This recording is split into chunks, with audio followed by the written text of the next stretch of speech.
Hello and good evening. This is Ishwar. Welcome to my channel.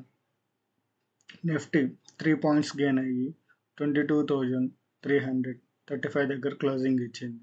Bank Nifty 45 points down అయ్యి 47,282 దగ్గర closing ఇచ్చింది. Bank Nifty ఈరోజు price action చూసుకున్నట్టయితే full volatility. ఎంత volatility అంటే నాకు తెలిసి ఈరోజు మ్యాక్సిమం అందరు లాసులు తీసుంటారు, కానీ నేను మాత్రం ప్రాఫిట్ తీశాను. మార్కెట్ ఓపెనింగ్ నుంచి 3 క్యాండిల్స్ నెగిటివ్ క్యాండిల్స్ పడింది. డేలో బ్రేక్ అయిందని చెప్పి పొజిషన్ తీసుకున్నాను. నేను కూడా తీసుకుంటే దాంట్లో ఒక 600 దాకా లాస్ వచ్చింది. 47,200 కాలు. నేను వెంటనే 47,200 పుట్టుబడి సెల్ చేశాను, మార్కెట్ రివర్స్ అవుతుందని. ఇంత పెద్ద క్యాండిల్ పడిన తర్వాత వాల్యూమ్స్ చూసి నేను పొజిషన్ తీసుకున్నాను. రివర్సల్ ట్రేడ్ అది. దాంట్లో నేను దగ్గరగా 1,000 రూపీస్ దాకా ప్రాఫిట్ బుక్ చేశాను, 1,100 దాకా.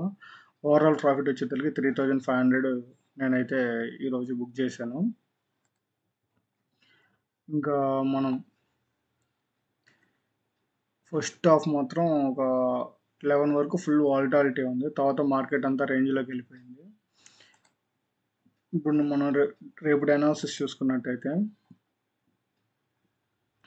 డైలీ టైం ఫ్రేమ్లో మార్కెట్ డోజీ క్యాండిల్ పడింది. వరుసగా 3 డేస్ బేరిష్ అయింది. నిన్న క్లోజింగ్ కన్నా కింద క్లోజింగ్ ఇచ్చింది, కానీ లో బ్రేక్ అయింది. క్లోజింగ్ మాత్రం పైన ఇచ్చింది. సో మనం రేపు అనాలిసిస్ చూసుకున్నట్టయితే మార్కెట్ 47,200 అనేది సపోర్ట్ తీసుకుంది. పైనుంచి ఒక ట్రెండ్ లైన్ తీసుకున్నాం ఇక్కడ నుంచి ఇక్కడ వరకు. మార్కెట్ రేపు ఓపెనింగ్ కానీ ఈ రేంజ్లో ఓపెన్ అయితే, ఎక్కడ ఓపెన్ అయినా ఈ రేంజ్లోనే రేంజ్ బౌండ్ ఉండి అప్ సైడ్ కానీ డౌన్ సైడ్ కానీ బ్రేక్ అయ్యే ఛాన్సెస్ ఉండిద్ది. నెంబర్ 1. నెంబర్ 2 వచ్చేసరికి మార్కెట్ రేపు సపోజ్ గ్యాప్ అప్ కానీ ఓపెన్ అయితే ఇక్కడ దాకా వచ్చి ఇక్కడ సపోర్ట్ తీసుకొని మళ్ళీ పైకి కానీ కిందకి కానీ బ్రేక్అవుట్ అయ్యే ఛాన్సెస్ ఉండిద్ది. గ్యాప్ డౌన్ ఓపెన్ అయితే మాత్రం 47,000 రౌండ్ లెవెల్. ఇక్కడ నుంచి పైకి వెళ్ళి ఈ రేంజ్లో ఉండి అప్ సైడ్ కానీ డౌన్ సైడ్ కానీ బ్రేక్ అయ్యే ఛాన్సెస్ ఉండిద్ది. ఇది బ్యాంక్ నిఫ్టీ ప్రైస్ యాక్షన్ చూసుకున్నట్టయితే ఓపెనింగ్ ఫ్లాట్ ఓపెన్ అయింది. ఫుల్ వాలటాలిటీ మూవ్ అయింది. నిఫ్టీలో నేనైతే ట్రేడ్ చేయలేదు. నేను ఎక్కువ బ్యాంక్ నిఫ్టీలోనే ట్రేడ్ చేస్తాను, నిఫ్టీలో ట్రేడ్ చేయను.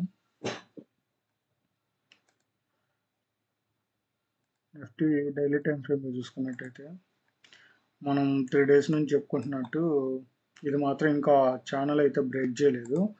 ఛానల్ బ్రేక్ చేయడానికి మనం వెయిట్ చేస్తున్నాం. 1 2 3 2 3 పైన 3 టైమ్స్ ట్రెండ్ లైన్ టచ్ అయింది, కింద కూడా 3 టైమ్స్ టచ్ అయింది. 4th టైం అప్ సైడ్ కానీ డౌన్ సైడ్ కానీ ఎటు సైడ్ కానీ బ్రేక్ అయితే అటు సైడ్ వెళ్ళాలి. ఇది రేపటికైతే జరగదు, ఎందుకంటే ఈ ఛానల్ బ్రేక్అవుట్ ఇచ్చిన తర్వాత మనం వాల్యూమ్స్ కూడా చెక్ చేసుకొని పొజిషన్ తీసుకోవాల్సి వస్తుంది. సో ఇప్పుడు మనం రేపటి అనాలిసిస్ చూస్తున్నాం. రేపటి అనాలిసిస్ వచ్చేసరికి రేపు కానీ మార్కెట్ ఫ్లాట్ ఓపెన్ అయినట్టయితే ఫ్లాట్ ఓపెన్ చేసి 42,400 బ్రేక్ అయితే మార్కెట్ పైకి వెళ్ళే ఛాన్సెస్ ఉంటుంది. మార్కెట్ కానీ 42,000 దీనిలో ఈ లో కానీ బ్రేక్ అయినట్టయితే కిందకి వెళ్ళే ఛాన్సెస్ ఉంటుంది. ఒకవేళ గ్యాప్ పోతే ఖచ్చితంగా రీటెస్ట్ తీసుకొని పైకి వెళ్ళిద్ది. గ్యాప్ డౌన్ మనం ఓపెన్ అయినట్టయితే ఇక్కడ ఇది రెసిస్టెన్స్ లాగా యాక్ట్ అయ్యింది. కొంచెం అంటే మళ్ళీ ఇక్కడ దాకా టచ్ అయ్యే ఛాన్సెస్ కూడా చాలా తక్కువ ఉంటాయి. ఎప్పుడు గ్యాప్ డౌన్ ఓపెన్ అయినా రివర్స్ అయ్యే ఛాన్సెస్ తక్కువ ఉంటాయి, ఎందుకంటే ఫుల్ నెగిటివ్ న్యూస్ ఉన్నప్పుడే గ్యాప్ డౌన్ ఓపెన్ అయింది మార్కెట్ అనేది. సో గ్యాప్ డౌన్ ఓపెన్ అయితే మనం రివర్సల్ ట్రేడ్ ఎప్పుడు ప్లాన్ చేసుకోకూడదు. గ్యాప్ డౌన్ ఓపెన్ అయినప్పుడు వెయిట్ ఫర్ ట్రేడ్, దాని ప్రకారం మనం పొజిషన్ తీసుకుంటాం. దీనిలో బ్రేక్ అయితే ఎంట్రీ ఇచ్చేస్తాం. సపోర్ట్ అండ్ రెసిస్టెన్స్ లైన్ చూసుకున్నట్టయితే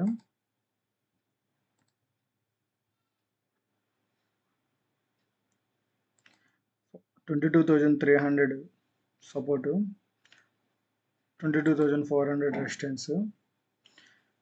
దాని హై కానీ 22,300 కానీ బ్రేక్ చేస్తే బెరిష్ మూమెంట్ వచ్చే ఛాన్సెస్ ఉంటాయి, స్ట్రాంగ్ మూమెంట్స్. 22,400 ఇక్కడ మనం చూసుకున్నట్టయితే ఒక ట్రెండ్ లైన్ కూడా మనకు ఫామ్ అయ్యి ఉంది.